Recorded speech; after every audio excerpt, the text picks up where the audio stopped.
Salut Alexandre, comment tu vas?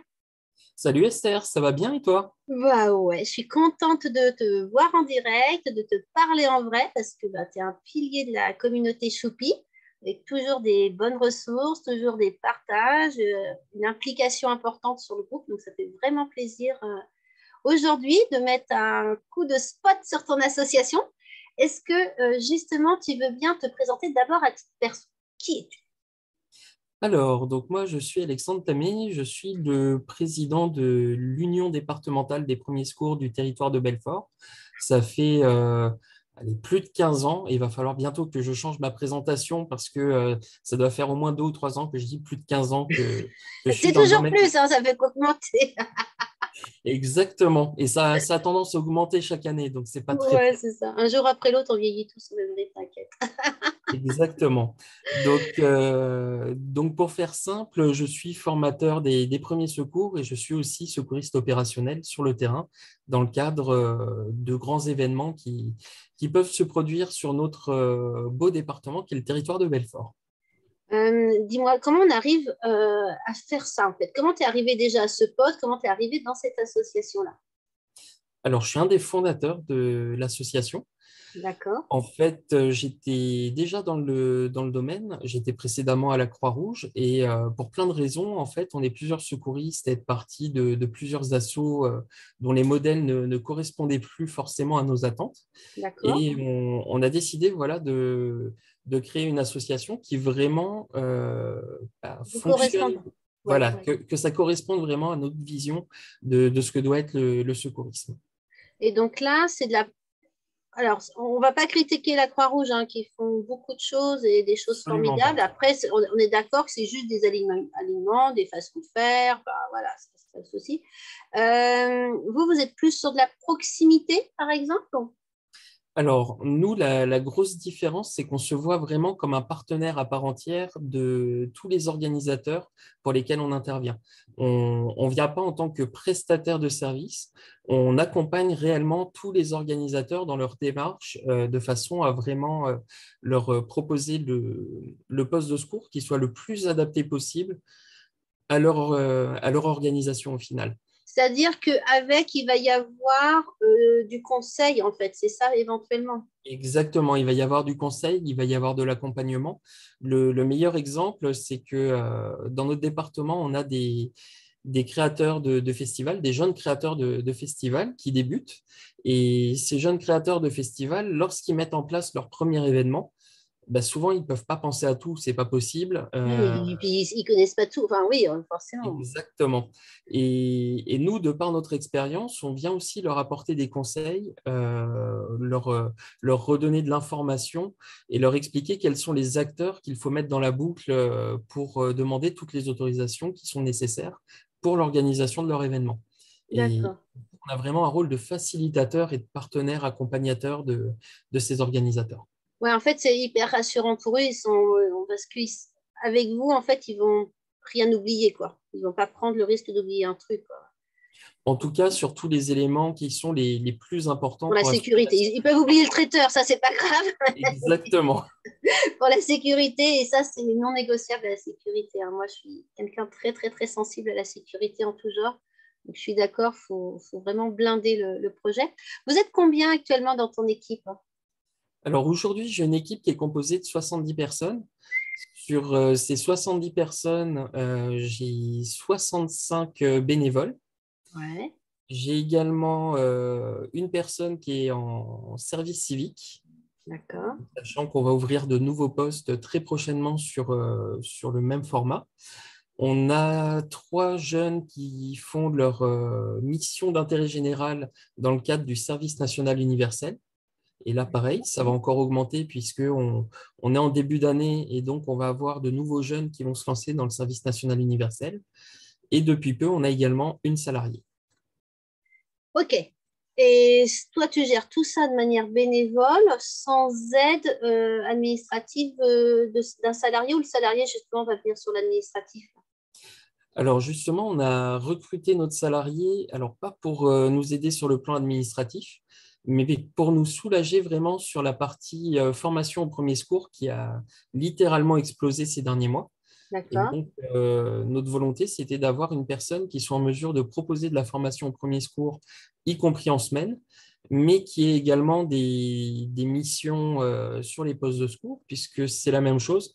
Les postes de secours, on en a de temps en temps qui tombent la semaine, et c'est forcément moins simple pour des bénévoles. Le fait d'avoir une salariée, ça nous permet non seulement de faire appel à des jeunes qui sont en service civique et de leur proposer des missions intéressantes, puisqu'il faut que ces jeunes-là soient tout le temps encadrés. Oui, bien Et, sûr. et en plus de ça, ça nous permet de répondre à des demandes que les bénévoles n'auraient pas pu prendre en charge. En fait, entre guillemets, enfin, je peux pas me dire, hein, c'est comme si votre salarié était en autofinancement parce qu'elle vous permet de faire plus. Finalement, vous payez plus, enfin, il y a une dépense supplémentaire, mais du coup, elle vous permet d'accueillir des nouvelles personnes, enfin des nouveaux, donc là, on va dire les stagiaires, on va mettre tout le monde sous le terme de stagiaires, et d'accepter des missions supplémentaires, ce qui fait qu'au total, normalement, je pense que vous arrivez peut-être à un équilibre. Enfin, Exactement, c'est tout à fait l'idée.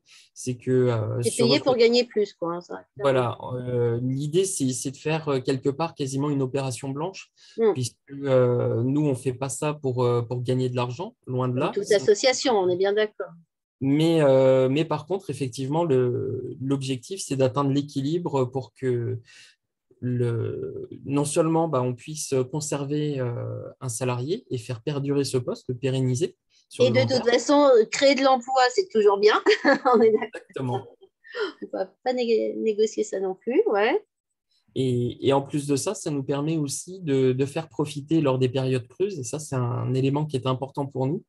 C'est-à-dire qu'on est en train de travailler avec les services de l'éducation nationale. On Ouais. sait qu'il y a des problématiques sur la formation des jeunes dans les collèges, puisque c'est obligatoire, la formation PSC1. Ouais. Aujourd'hui, on a du mal à avoir tous les jeunes qui sortent du collège en étant formés. Nous, on est sur un département où on a un chiffre qui est intéressant, qui est de 80% des jeunes qui sortent formés au PSC1. Et on s'est fixé ensemble un objectif de 100%. Et pour atteindre cet objectif de 100%, on s'est dit, voilà, on a maintenant une salariée qui va devenir très prochainement formatrice des premiers secours. Il y a forcément des périodes où elle a moins d'activité. Et ces périodes où elle a moins d'activité, elle va être mise à disposition gratuitement des services de l'éducation nationale pour venir renforcer les équipes enseignantes dans le cadre de la formation premier secours. Wow. Ok, ok, ok. Dis-moi, par rapport à tout ça, donc bon, là, j'ai bien compris on va dire, le nerf de la guerre, là. Quels sont vos outils de communication? Parce que là, tu me parles de collège, tu me parles de stages de formation, ainsi de suite, donc grand public, à ce que j'ai compris aussi. Des intervenants sur des événements, donc là, on parle d'associations ou peut-être d'institutionnels, hein, c'est ça, vous intervenez avec ces gens-là. Tout à fait.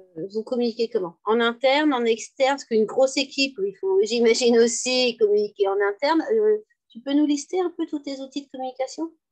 Bien sûr. Alors, tout d'abord, en interne, effectivement, on a des outils, parce que quand on commence à avoir un nombre de bénévoles important, il faut les maintenir informés de l'activité, sinon on finit par les perdre. Oui. Et on va dire que la période de la Covid ne nous ayant pas permis de nous retrouver physiquement comme on le faisait précédemment, on a mis en place une newsletter interne qui D'accord. permet d'informer régulièrement l'ensemble de l'équipe sur l'ensemble des sujets qui touchent l'association. Donc ça, c'est le premier canal de communication qui est interne. On a également un groupe Facebook qui est privé, qui nous permet d'échanger de façon plus interactive et plus rapide. Et on a également de l'affichage dynamique, et ça s'adresse aussi bien à l'équipe que, aux externes, c'est-à-dire que dès lors qu'on rentre dans nos locaux, on a désormais un écran qui affiche les dernières informations de l'association. Alors ça peut être tout et n'importe quoi, mais ça peut aussi permettre de souhaiter la bienvenue aux personnes qui arrivent dans la salle, c'est-à-dire que lorsqu'un groupe vient se former chez nous, on a un petit message d'accueil pour leur souhaiter la bienvenue qui tourne en boucle avec un moment notre logo, l'heure, la météo, les dernières infos de l'association et également le petit message de bienvenue. Donc, Qui gère, qui s'occupe de toute cette communication? Des contenus, j'allais dire des contenus déjà, parce que écrire alors une newsletter, qui fait ça? aujourd'hui, c'est moi qui m'en occupe. Ouais, je m'en doutais, je ne sais pas pourquoi je m'en doutais. avec un objectif de miser un petit peu sur la jeune génération qui est en train d'arriver dans l'association, puisqu'on Ouais, a de plus en plus de jeunes qui arrivent en ayant entre 16 et 18 ans. Donc, l'objectif, ça va être de les amener progressivement à s'intégrer de façon plus active dans l'association et pourquoi pas sur ces questions de communication parce qu'on a des nouveaux médias qui émergent, hein. On parle de plus en plus de TikTok, on a des Instagrammeurs également. Donc, c'est intéressant aussi de les amener sur des formats qu'on maîtrise moins. C'est-à-dire d'accord. qu'aujourd'hui, Alors là, tu le sais, hein, puisque je vous en parle souvent sur le groupe, de faire attention quand même. Mais bon, vous êtes nombreux. C'est pas parce qu'ils sont jeunes, c'est pas parce qu'ils savent publier une photo ou une vidéo qu'ils maîtrisent l'algorithme. Enfin voilà. Puis alors, des exactement. fois, c'est le langage qu'ils maîtrisent pas trop. Ils ont un peu la tendance à parler comme à leurs potes, voilà. Donc là, ça, je suis d'accord, ils ont une aisance, voilà, qui peut être naturelle, mais qui des fois peut être fausse aussi. Faut vraiment leur confier ça, ça permet de leur mettre le doigt dans l'engrenage facilement, mais je pense qu'il faut quand même à un moment, enfin, au début, surveiller quand même ce qu'ils font et faire le point avec eux de ce qu'ils savent réellement faire ou pas. Tout simplement, moi je le vois avec ma fille, hein, entre ce qu'elle publie et comment elle gère son compte. Bon, elle, il n'y a pas d'objectif d'efficacité, donc si elle ne met pas d'hashtag, c'est pas très grave, mais vous avez publié pas pour publier. Il faut que ça vous serve à quelque chose, donc, que ce soit Tout à fait fait. correctement. Et comme le dit l'adage, la confiance n'exclut pas le contrôle. C'est ça. Donc voilà, l'idée, c'est vraiment de les amener avec nous et en étant encadrés hein, sur ces sujets, puisque il est évident que la moindre erreur de communication peut avoir des répercussions importantes. Bah, surtout sur un sujet quand même très sérieux, voilà, qui a des implications. Certes, ils ne peuvent pas dire n'importe quoi pour ne pas vous décréditer, tout simplement, hein, ça pourrait Tout à fait. vous pénaliser. Ils ne peuvent pas dire n'importe quoi pour ne pas mettre en danger des gens qui écouteraient des conseils qui ne seraient pas bons. C'est sûr que voilà, c'est pas partager une vidéo de petit chat trop mignon, quoi, hein. Là, Exactement. on parle de choses costauds, quoi.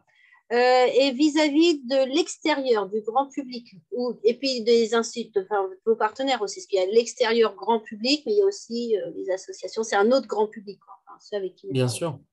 Alors, vis-à-vis de l'extérieur, on a tout d'abord, bien sûr, comme toute grande association, quelque part, un site Internet qui permet d'avoir une vitrine hein, sur le net et de gagner en référencement. Ça permet de tout de suite être visible, notamment sur les moteurs de recherche, lorsque l'on recherche un poste de secours ou une formation dans le département.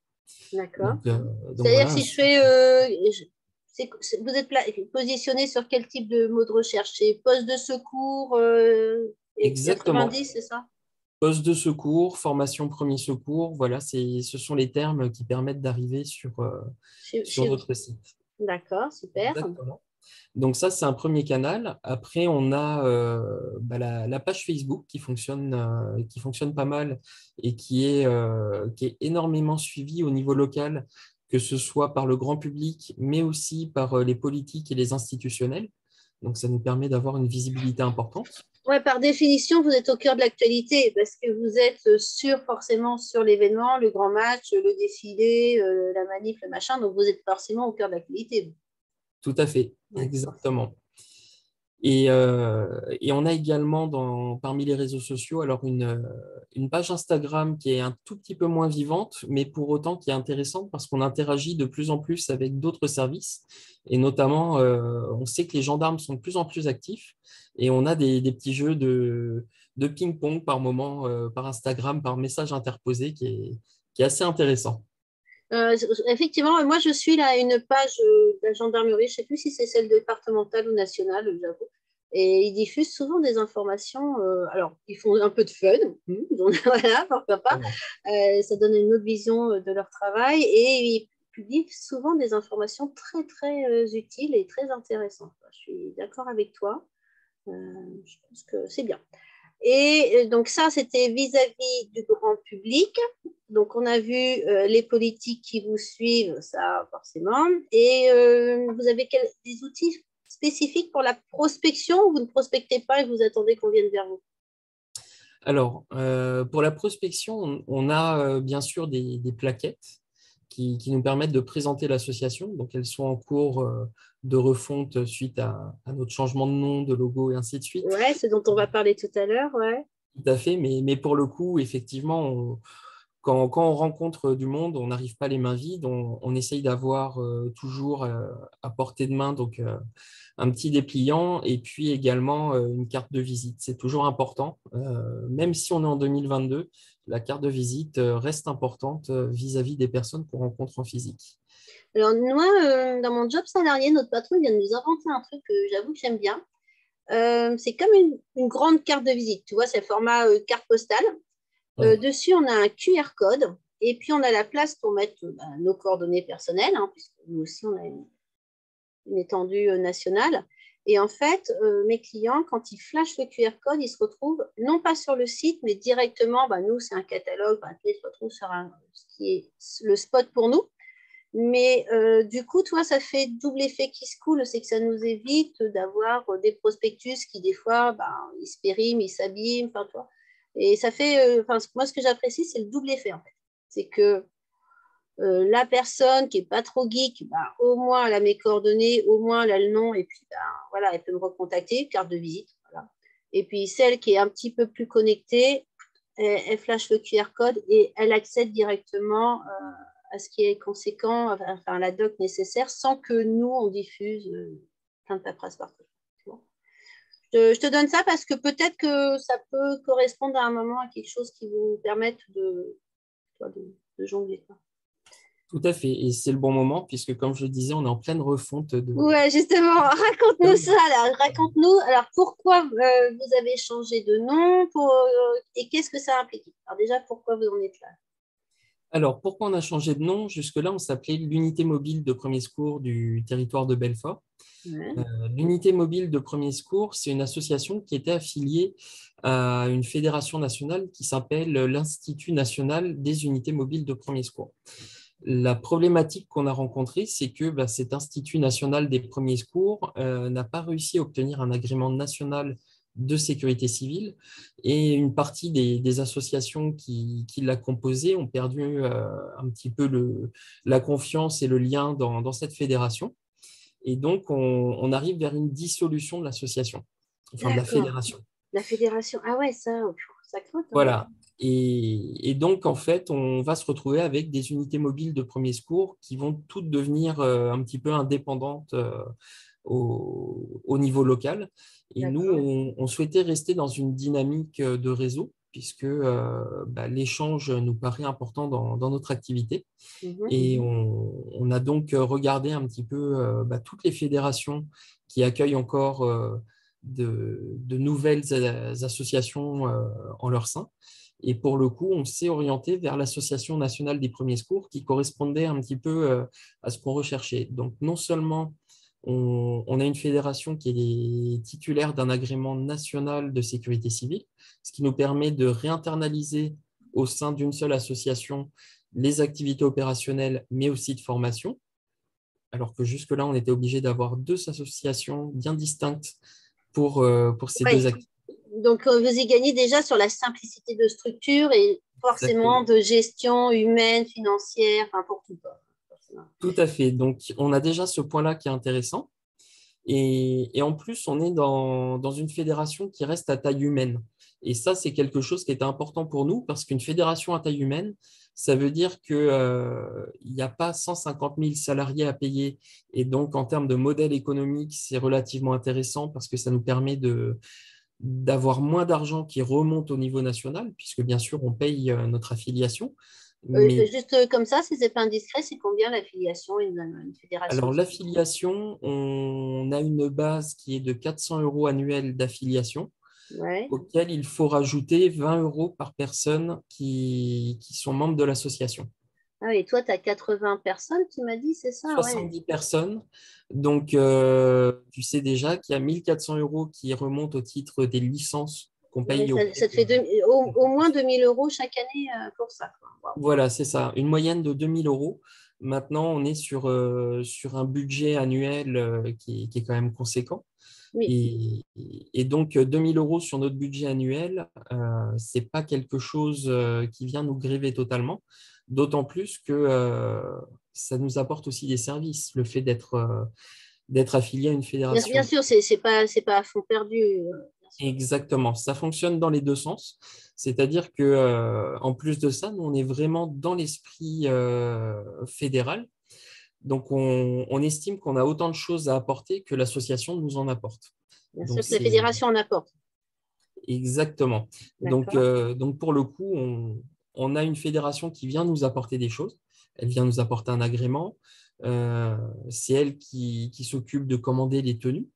Donc voilà, on paye la Ouais, fédération. du coup, s'ils ont un fournisseur qui est national, forcément, vous les payez moins cher parce qu'il y a un Exactement. marché pour tout le monde. Ouais. On a également une assurance, Oui. c'est-à-dire que tous les membres ils sont titulaires d'une licence et cette licence embarque une assurance, ce qui est quand même intéressant.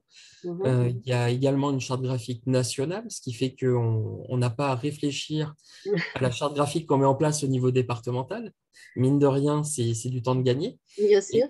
et en plus de ça, il y a tout un tas d'aides qui existent en interne et surtout, il y a un réseau.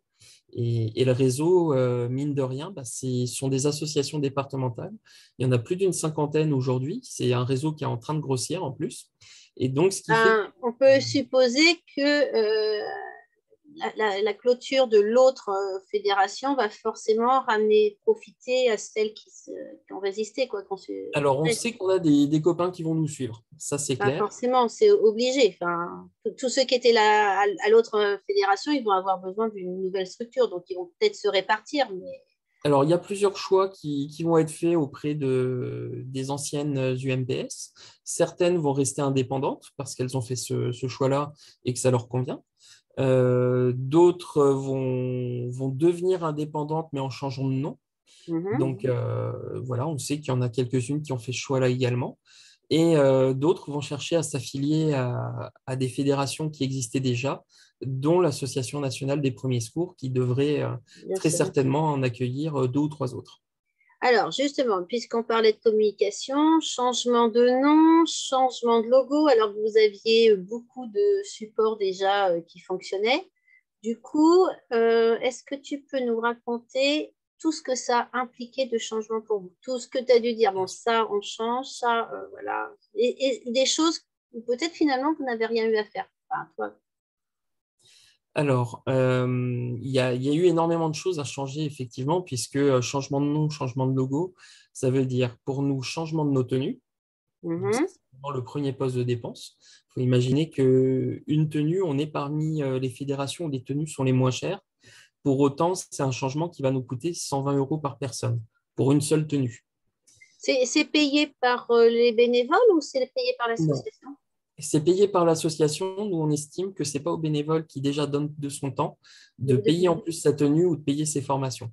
Ouais, Donc, mais 120 fois 80, 70 personnes, ouais, ça commence à piquer quand même, ouais. ça commence à Surtout faire que un c'est peu en une seule fois. Enfin, il faut que tout le monde soit à jour. Voilà, exactement. c'est pas on a 15 mois pour changer, sinon on change tout de suite, quoi. Tout à fait. Ouais, ça commence à Donc, faire. on a ce point-là qui est un point important. On a nos véhicules également qui étaient rouges et jaunes jusque-là. Ouais, ils Donc, sont passés bleu marine. alors, ils ne vont pas passer bleu marine. Les véhicules à la NPS, ils sont soit blancs, soit jaunes. Et ça tombe bien, c'est le même jaune que celui qu'on avait jusqu'à aujourd'hui. Il y a juste eu à changer le. Tu m'as dit quoi, jaune et rouge? Vous avez retiré le rouge, c'est ça? On passe de jaune et rouge à tout jaune. Donc, Ouais, mais en fait, effectivement, ça refait une peinture complète quand même, ça, hein. eh ben non, parce qu'on a la chance d'avoir des super partenaires. Et, Ouais.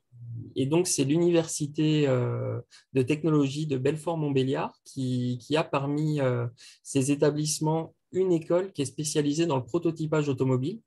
Et c'est un super partenaire qui va en plus nous les passer complètement jaunes. Ce qui fait que pour nous, Saluons leur implication. Enfin, vraiment, c'est génial qu'ils vous fassent ça parce que je pense que sinon, ça les piquait mal, quoi. exactement. Donc là, on est passé d'un budget d'environ 10 000 euros pour le changement des couleurs des véhicules à un budget de 1 500 euros.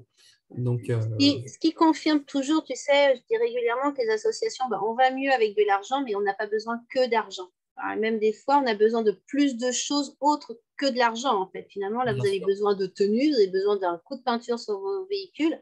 Alors, c'est sûr qu'avec l'argent, ça simplifie tout, mais l'université qui vous peint vos véhicules, finalement, elle vous rend plus service que si elle vous avait payé, enfin donné la somme pour que vous alliez dans un garage. C'est ça. Et on a vraiment la chance d'avoir des partenaires comme ceux-là qui vraiment nous suivent dans ce qu'on fait et n'hésitent pas à venir nous épauler dès lors qu'on a besoin d'un petit coup de main. Je reconnais ta modestie d'en dire on a de la chance. La chance, ça se construit. Hein. Ils ne sont pas partenaires et ils ne sont pas généreux comme ça parce que tu t'es pointé hier en disant hey, salut, on a besoin de fric. Quoi. Je sais très bien que c'est parce que tu as fait beaucoup de choses, que tu as travaillé le relationnel. Enfin, voilà, c'est pas venu d'un jour. Hein. On en reparlera peut-être une prochaine fois, mais c'est pas de la chance. C'est pas une vraie chance. C'est une chance qui a été construite. Ok, donc on a vu les tenues, les véhicules. Les véhicules. Donc, bien sûr, qui dit repeindre les véhicules, dit changer tout le marquage qui est dessus, une fois qu'ils Ah auront oui, été oui, repeints. forcément. Donc là, Ça, c'est c'est pas quoi? C'est des autocollants? Comment ça se passe? exactement. Donc, c'est du vinyle hein, qui est découpé.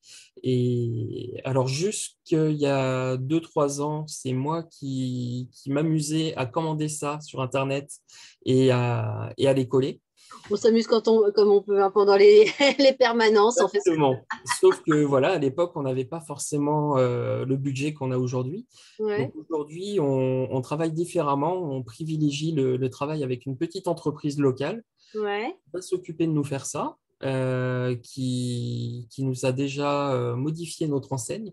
C'est-à-dire qu'ils sont venus récupérer l'enseigne qu'on avait sur nos locaux. Ils ont retiré tout ce qui était dessus et Mhm. ils ont refait totalement le marquage de l'enseigne. Décapage, on recommence. Sincèrement, ça coûte vraiment plus cher que si tu étais allé sur Internet? Alors, ça nous coûte plus cher parce qu'il y a de la main-d'œuvre. Ah Donc, oui, mais la forcément, main-d'œuvre, ouais, parce que la main-d'œuvre est comprise. Ah ouais, forcément. exactement. Maintenant, c'est aussi de la tranquillité pour nous, du temps de retrouver, parce que ça prend énormément de temps à faire. Et surtout, on a un professionnel en face qui nous fait le travail. Et là, pour l'exemple, on a tellement de travail à lui faire faire dans le cadre de ce changement d'enseigne quelque part que la plaque inaugurale, il nous l'a offerte. Ouais, bah oui, forcément. Ouais, donc au final, un site Internet, il ne vous aurait pas offert votre plaque. Hein. Ça serait tu commandes, tu Exactement. commandes, tu commandes et tu commandes. Basta.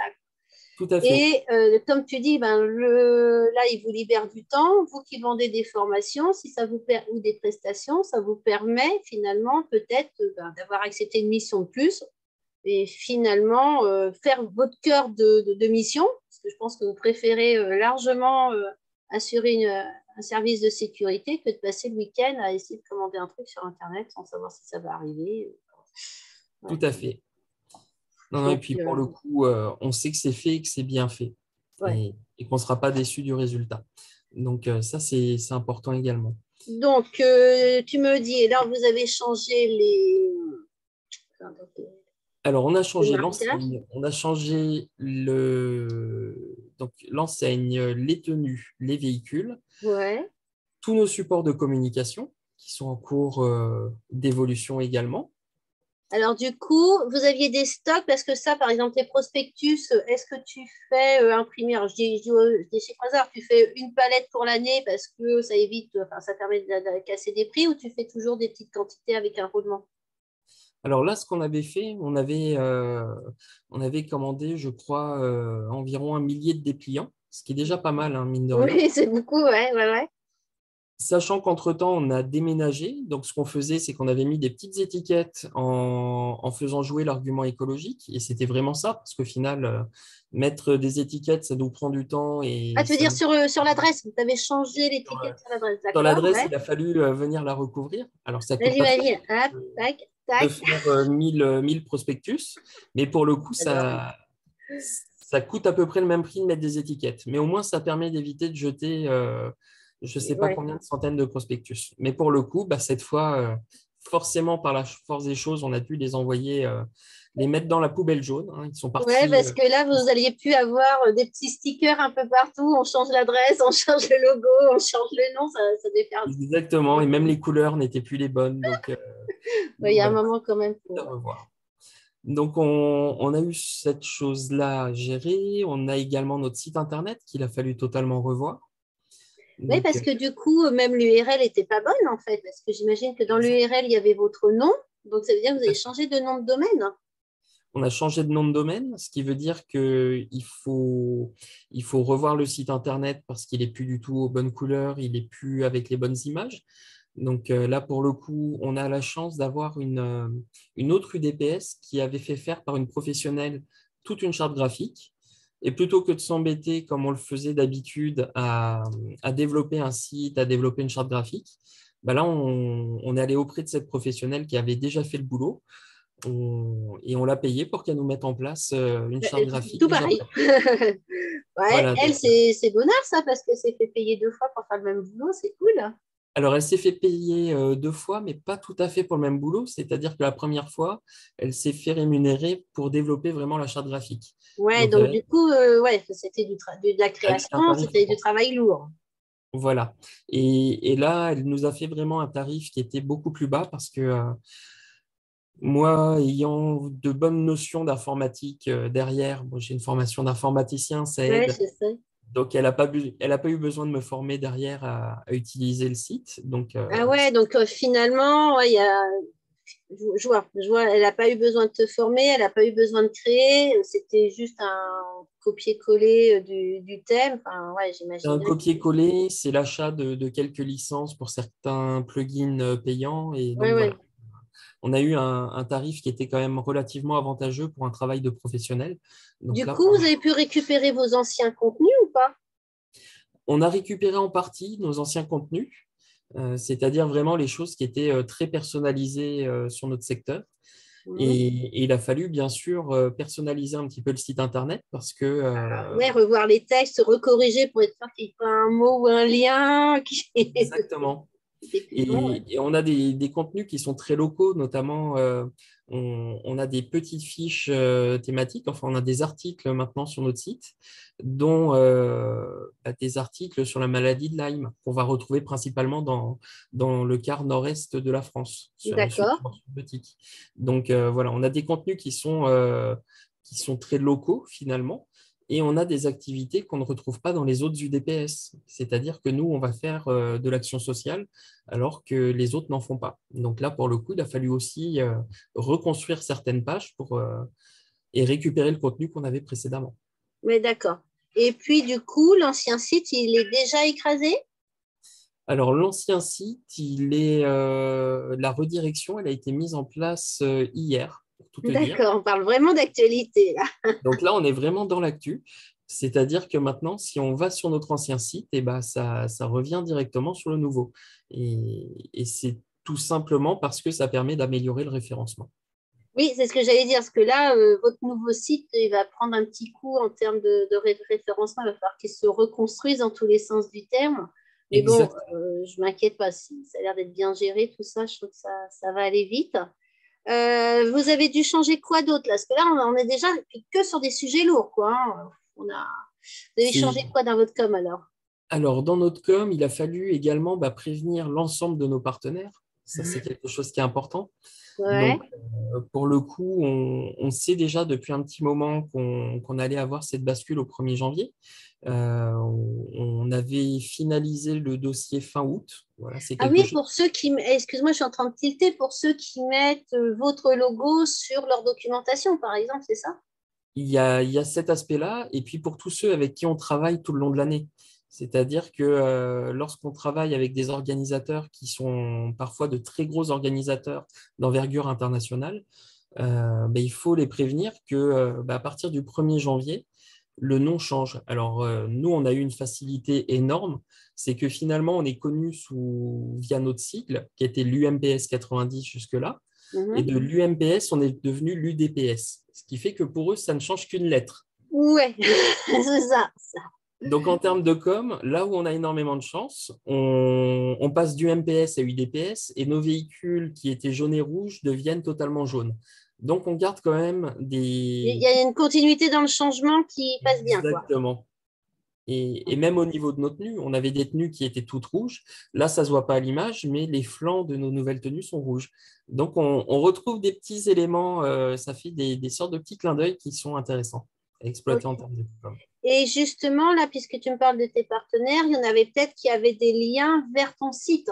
Donc, tu as pu voir avec leur responsable communication pour reconstruire les liens directs, par exemple? Tout à fait.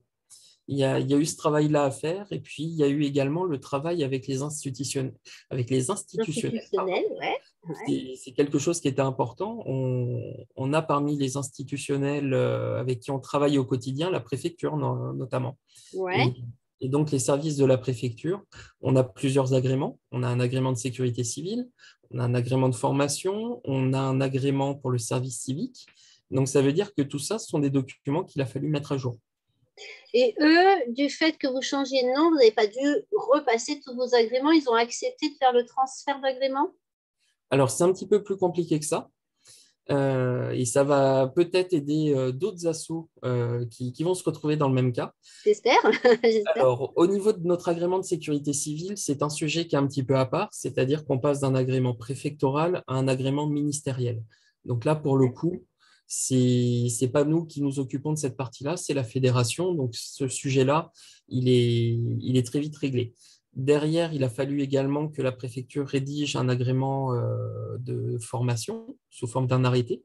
Donc là, il a simplement fallu leur envoyer tous les éléments de façon à ce qu'ils puissent rédiger cet arrêté. Donc, c'est quelque chose de très simple, hein, puisqu'on a l'habitude de demander ces agréments et on a l'habitude de travailler avec eux. Donc, on les avait bien informés en amont, on leur avait expliqué tout ce que ça allait modifier en termes de gestion, aussi bien de notre côté que du leur. Donc, comme ça, il n'y avait pas de surprise pour personne. Et alors là où c'était un petit peu plus folklorique, c'était sur l'agrément de service civique. Mhm. C'est-à-dire que comme on n'a pas de changement d'adresse et qu'on n'a du coup pas de changement de SIRET, l'agrément de service civique n'est pas modifié. Ce qui nous avait laissé un petit peu perplexe, notamment avec les services de l'éducation nationale, lorsque l'agence de services et de paiement nous a indiqué ça, puisque finalement, ils continuent à nous délivrer sous forme d'arrêté nos autorisations et notre planning de recrutement de services civiques sur un nom qui n'est plus le nôtre. Donc, en Oui, c'est fait, donc, on est comme, référencé comme, vraiment comme par tu rapport au divorces, SIRET. c'est comme si tu avais divorcé. C'est ça, c'est exactement ça. Donc, on a été très perplexe sur cette réponse qui nous a été faite. Mais bon, pour autant, a priori, c'est la norme et ça sera mis à jour lorsqu'on arrivera en fin d'agrément. Pour le prochain agrément, on Ah, aura du coup notre nom d'accord. dessus. Ok. Tu as fait tout le tour de ce que tu as changé ou il y a encore des trucs cachés dans un petit coin là? Alors, je pense qu'on a fait l'essentiel. Après, on n'est pas à l'abri nous-mêmes d'en découvrir d'autres, hein, parce que de temps en temps, on s'aperçoit de petites choses. Non, après, on a eu quelques petits ajustements, c'est-à-dire qu'il a fallu également modifier tous les comptes de facturation pour que sur les factures, ce soit le bon nom. Bien sûr. Il a fallu mettre à jour toute la partie téléphonique pour que dans l'annuaire, on puisse apparaître sous le bon nom également. Donc ça, c'est La feuille le compte Google My Business, peut-être, si vous en avez un. Le compte Google My Business, c'est quelque chose qui est vraiment super important à mettre à jour, effectivement, parce que ça nous a permis, avant même que tout soit bien référencé, d'avoir tout de suite de la visibilité, effectivement. Donc, pour le coup, ça c'est Alors, donc, on a bien ciblé là, tout ce que vous avez changé. Et est-ce que vous avez communiqué sur ce changement de nom et de logo?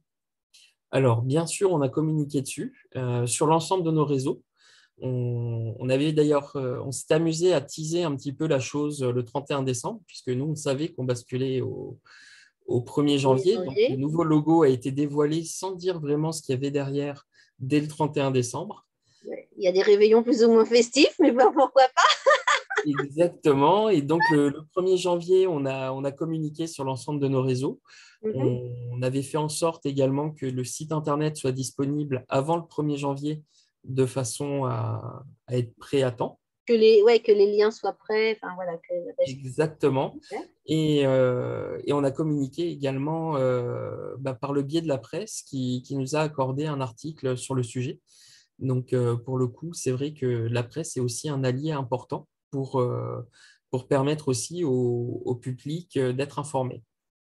Alors, dis-moi, tout ce travail-là, déjà, vous avez commencé quand? En fait, donc, on a bien compris, c'était le 1er janvier, c'était le top départ. Ouais. Toi, tu as anticipé combien de semaines, de mois avant? On va dire que dès lors qu'on a su que l'IN-UMPS allait être dissoute, on a commencé déjà à en parler avec des services de l'État. C'est-à-dire qu'à ce moment-là, on a commencé à dire aux services de l'État, attention, on risque de changer très prochainement d'affiliation. Donc, on a commencé à échanger sur le sujet et à rechercher une fédération qui nous accueille. Euh, L'Assemblée générale extraordinaire a eu lieu au mois d'août, c'est-à-dire que voilà, ce n'est pas les dirigeants de l'ASSO qui décident d'un changement d'affiliation, c'est quand même quelque chose de lourd. Donc, ce sont nos adhérents qui ont décidé de ce qu'on allait faire pour la suite. Et donc, ils ont commencé déjà par valider le fait qu'on change d'affiliation, parce qu'on avait d'autres possibilités, Oui, rester comme tu disais, par UMPS. rapport aux autres qui ont fait d'autres choix, d'accord?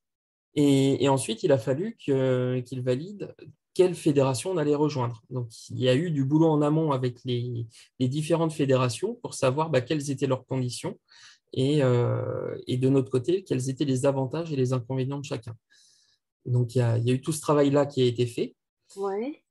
Ensuite, du mois d'août jusqu'au mois d'octobre, on a eu énormément d'échanges avec l'ANPS, l'Association nationale des premiers secours, puisque nous, on avait décidé de les rejoindre, mais eux n'avaient pas encore accepté à ce moment-là. Donc, il y avait toute cette partie-là, tout ce travail à faire avec notamment des entretiens avec le conseil d'administration national pour tout caler et puis surtout pour qu'ils nous acceptent. Vous avez dû changer vos statuts, réadapter vos statuts, ce genre de choses, j'imagine, pour vous coller au leur. Statut et règlement intérieur. Ouais, je me doute Exactement. bien, ouais. Et fonctionnement aussi par la même occasion, puisqu'on passe d'un conseil d'administration de 6 personnes à un conseil d'administration à 5 personnes. Voilà, il y a plein de petits changements qui sont entraînés par les Vous avez statuts. tiré à la courte paille qui perdait son poste, hein? Alors en fait, ce qui s'est passé, c'est qu'on avait le conseil d'administration qui devait être renouvelé dans son entièreté au 9 janvier. Donc ça tombait bien finalement. Ouais, c'est le signe du destin. Quand tout s'enchaîne comme ça, c'est que ça doit se faire comme ça, quoi. Basta, c'est bien. Tout à fait. Donc pour le coup, on a validé en AG déjà les statuts. On a fait tout le nécessaire. Et après, pour revenir sur le sujet de départ, dans l'enchaînement des choses, on a fait les modifications administratives début décembre. C'est-à-dire que début décembre, on a déclaré en préfecture le changement de nom de l'association. On a prévenu notre ancien réseau national, un petit peu en amont également, qu'ils ne soient pas surpris en établissant un calendrier, puisqu'il faut savoir que l'UMPS étant une marque déposée, là, il fallait expliquer ce qu'on allait faire et à quel moment on allait le faire. Donc, pour le coup, c'est très bien passé, parce qu'il y a eu du dialogue sur le sujet. Mhm. Et après, sur le reste de la communication, la mise en place du site Internet est intervenue au mois de décembre. On a, dans le même temps, pu commander une tenue de chaque taille, de façon à faire essayer les tenues à toutes nos équipes. Ouais, pour être sûr entre le L et le M qui rentre bien dans chaque truc, je comprends bien, ouais. Exactement. On voulait plus se retrouver, comme c'était toujours le cas, devoir commander une tonne de tenues d'avance pour être sûr de pouvoir habiller tout le monde. Là, c'est vraiment, tout le monde est venu essayer, sachant qu'on avait passé déjà les tenues à la machine à laver, au sèche-linge, pour être sûr que ce soit la bonne taille pour tout le monde. Ouais, je comprends bien. Super prudent, hein. C'est la sécurité et la prudence chez vous, Ah j'adore, hein. ben, on parle de Jusqu'au sommes détail, quand quoi, même j'adore. importantes, hein. Juste les tenues, le coût, on est environ 7 500 euros. Donc, Ouais, tu réfléchis. Une tenue complète chez vous, c'est quoi? Alors, il y a la veste, les pantalons, un haute pantalon. visibilité, pantalon haute visibilité.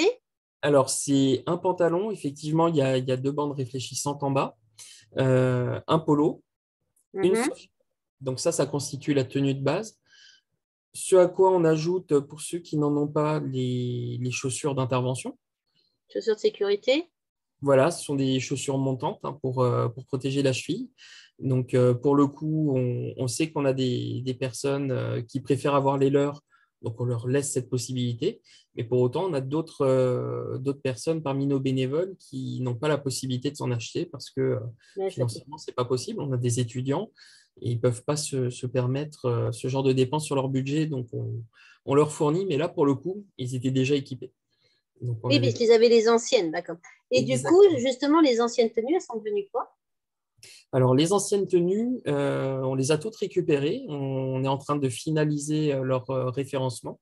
Et en fait, elles vont être proposées à notre ancien réseau comme tenue d'occasion parce que ça va permettre à certaines unités d'habiller leurs bénévoles. D'accord. L'autre jour, je voyais sur les réseaux sociaux, c'est une association, on va dire équivalente à la vôtre, mais en Afrique, qui venait justement de recevoir un lot d'anciennes tenues de je ne sais quelle unité française. Alors, je ne vais pas faire de pub pour qui que ce soit. Et je me suis dit que c'était vachement bien parce que, en fait, le changement de nom, ils s'en fichent. De toute façon, c'est Bien pas le sûr. leur. Déjà, à la base, c'est pas bon. Et bah, j'ai trouvé ça formidable, en fait, qu'il y ait ce recyclage. Voilà. Alors là, on est plus sur un recyclage en France pour le Oui, coup. parce qu'il y a des gens à qui ça peut servir directement. Exactement. Ils sont sur les mêmes couleurs, le même nom, donc ça va leur servir directement, je comprends. Et donc pour le coup, Vous les avez revendus du coup? C'est... alors oui, c'est en cours. C'est quelque D'accord. chose qui est en cours et qui va permettre d'absorber en partie le coût de ce changement de nom quelque part. Mais bon, c'est toujours pareil, hein. Ce sont des tenues qui ont été portées, donc on ne va pas tirer de nos anciennes tenues Le même prix que l'équivalent ce d'un qu'elles vous ont bénévole. coûté, c'est sûr. Mais bon, c'est Exactement. toujours un sou, c'est un sou. Euh, Et tout ce travail-là,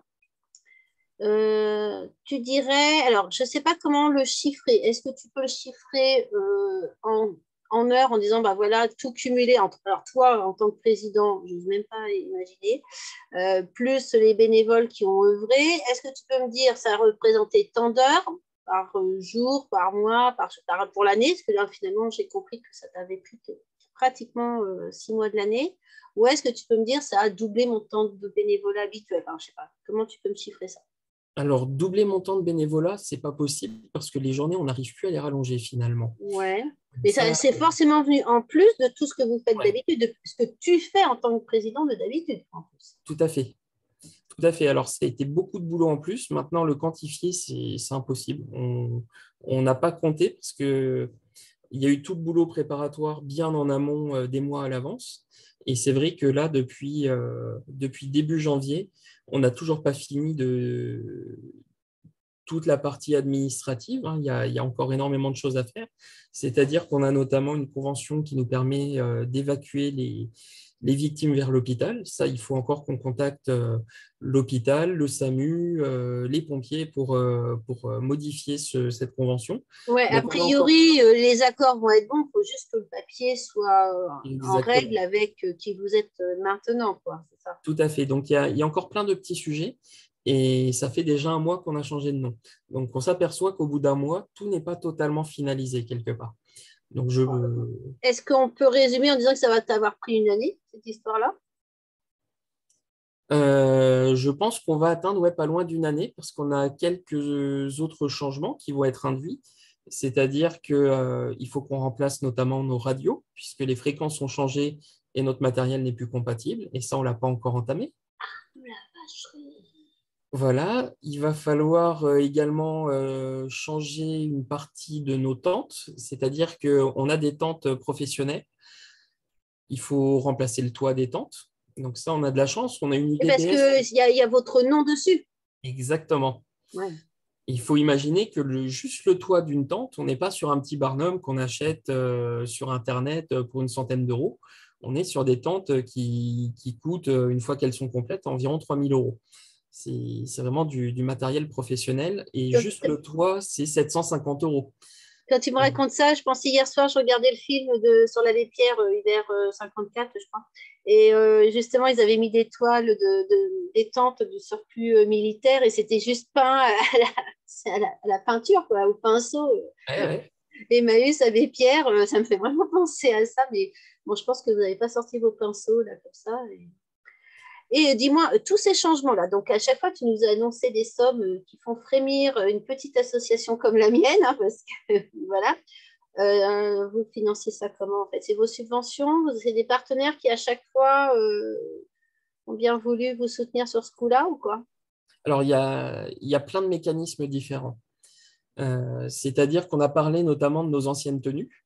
Mhm. Nos anciennes tenues, on va échanger une partie de nos anciennes tenues contre du matériel.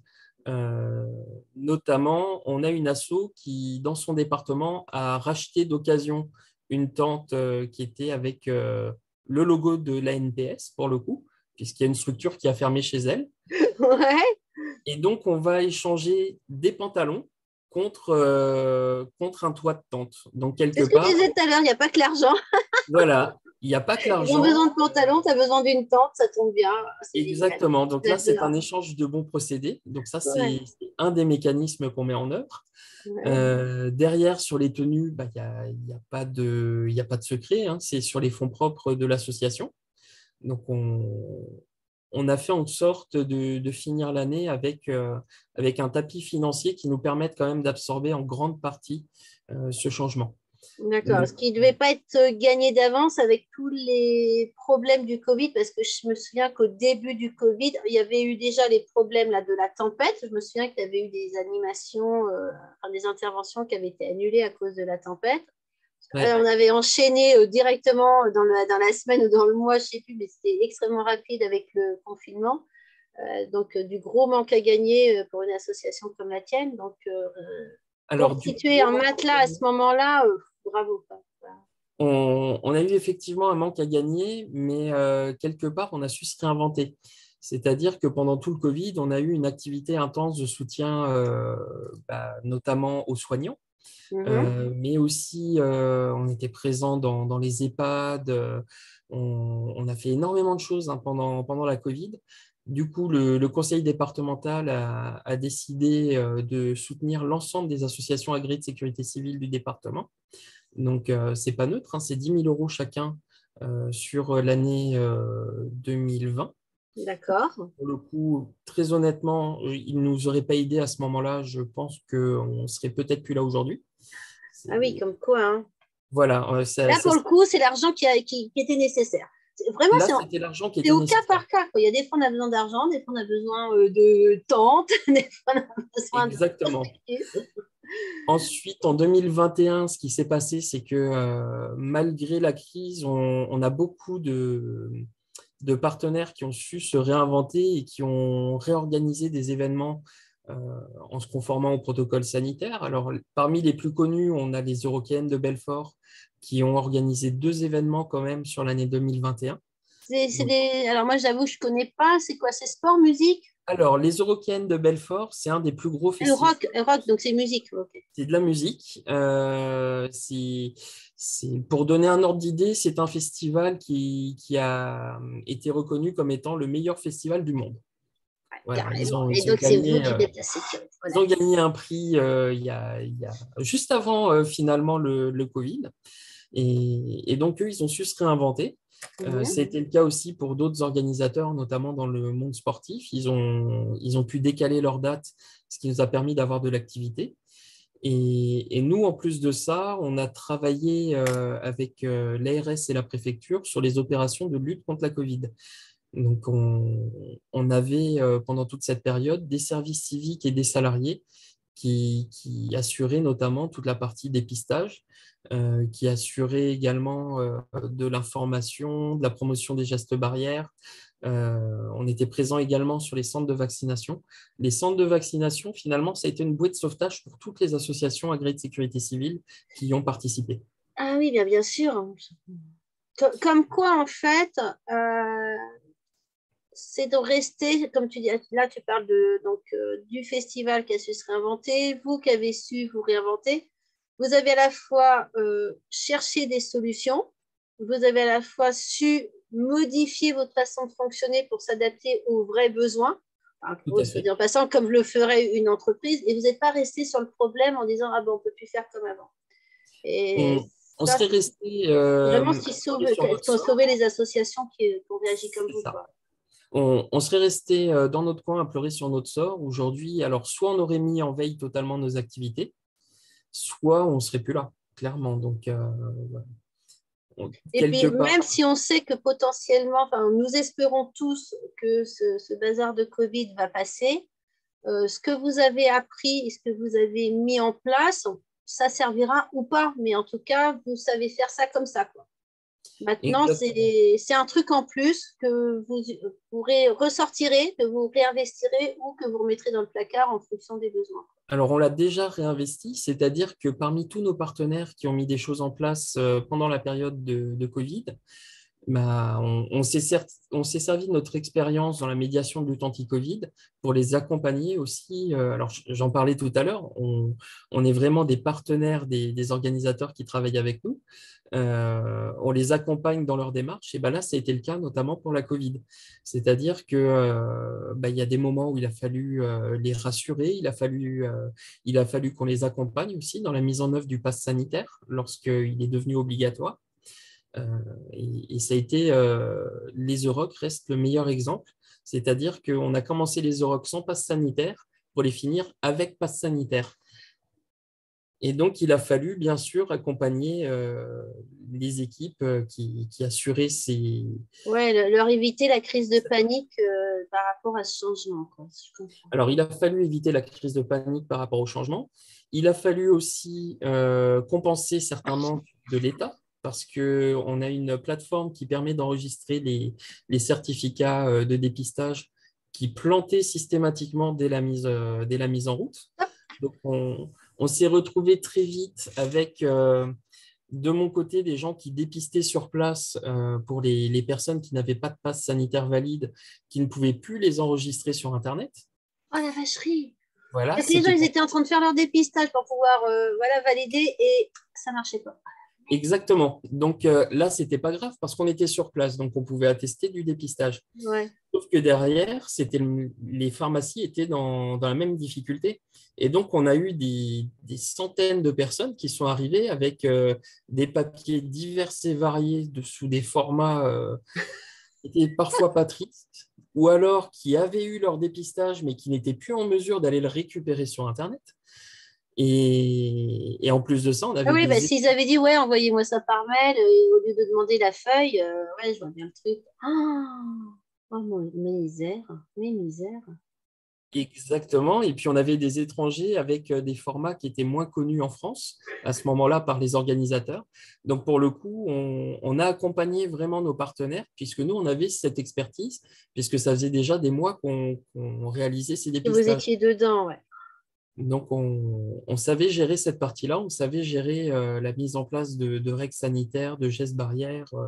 Donc, voilà, on a vraiment accompagné tous nos partenaires sur le sujet et on a su faire quelque part de cette expérience une force pour accompagner tous nos partenaires.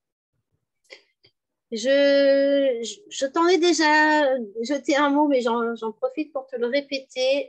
Moi, au quotidien, je suis assez fière, j'avoue, de gérer ma MJC privée avec mes dissections et tout. Mais qu'est-ce que je me sens petite par rapport à tout ce que fait ton association et à toi en tant que président qui gère tout ça, quoi.